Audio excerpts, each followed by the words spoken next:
নমস্কার, আমি সুমি কিচেন থেকে সবাইকে স্বাগতম। আশা করি সবাই ভালো আছো। তো আজ আমি মিষ্টি দইয়ের রেসিপি নিয়ে এসেছি। রেসিপিটা পুরো দেখার জন্য অনুরোধ করব। যদি ভালো লাগে লাইক কমেন্ট শেয়ার করে দেবেন। মিষ্টি দই বানানোর জন্য আমি এখানে 500 গ্রাম দুধ নিয়েছি। তো দুধটা আমি আগে থেকে জাল দিয়ে রেখেছিলাম। এখন আমি আরও ফুটিয়ে নেব। আর দিয়ে দিয়েছি এখানে হাফ বাটি চিনি। চিনিটা দেওয়ার পর দুধটাকে আমি আরও কিছুক্ষণ ফুটিয়ে নেব। আর আমি একটা হাতা নিয়ে দুধটাকে ভালো করে নেড়ে চেড়ে চিনিটাকে একটু মিলিয়ে নিচ্ছি। 1 মিনিট মতো ভালো করে দুধটা ফুটিয়ে নেওয়ার পর এখন আমি গ্যাসের চুলাটা বন্ধ করে দিচ্ছি। এরপর দুধটা ভালো করে ঠান্ডা করে নিচ্ছি। তো দুধটা এমনভাবে গরম রাখতে হবে যাতে আঙুলটা ডুবে রাখার ক্ষমতা থাকে। তো হালকা একটু গরম রাখতে হবে দুধটা, খুব বেশি গরম রাখা যাবে না। তো এই পর্যায়ে আমি এখন সাজাটা নিয়ে নিচ্ছি দইয়ের। আর দেখতে পাচ্ছ বন্ধুরা, দইয়ের সাজাটা আমি আগে থেকে ছাঁকনির মধ্যে দিয়ে রেখেছিলাম।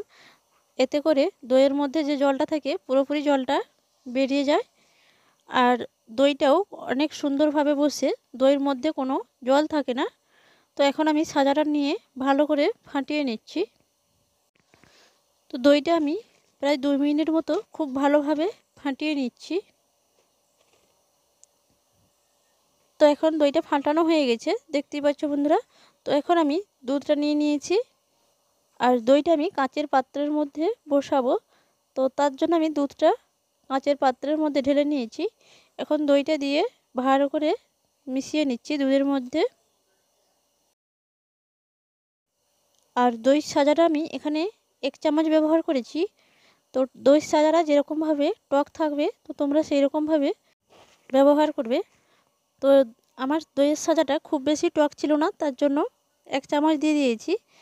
তো সাজাটা দেওয়ার পর আমি এখানে একটা বাটার পেপার দিয়ে উপর থেকে ভালো করে ঢাকিয়ে নিচ্ছি।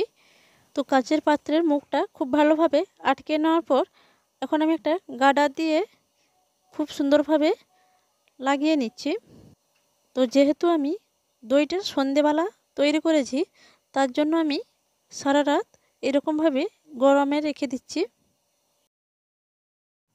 তো বন্ধুরা, সারা রাত রাখার পর আমি এখন সকালে নিয়ে চলে এসেছি। আর দইটা কতটা সুন্দরভাবে বসেছে তোমাদের দেখাচ্ছি। তো দেখতেই পাচ্ছ বন্ধুরা, দইটা পারফেক্টভাবে বসে গিয়েছে।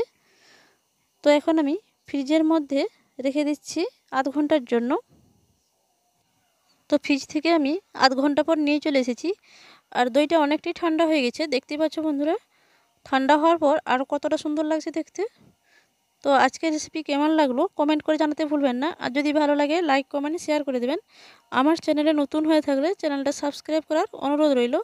পরবর্তী ভিডিও দেখার জন্য আমন্ত্রণ থাকলো। ততক্ষণ ভালো থাকবেন, সুস্থ থাকবেন।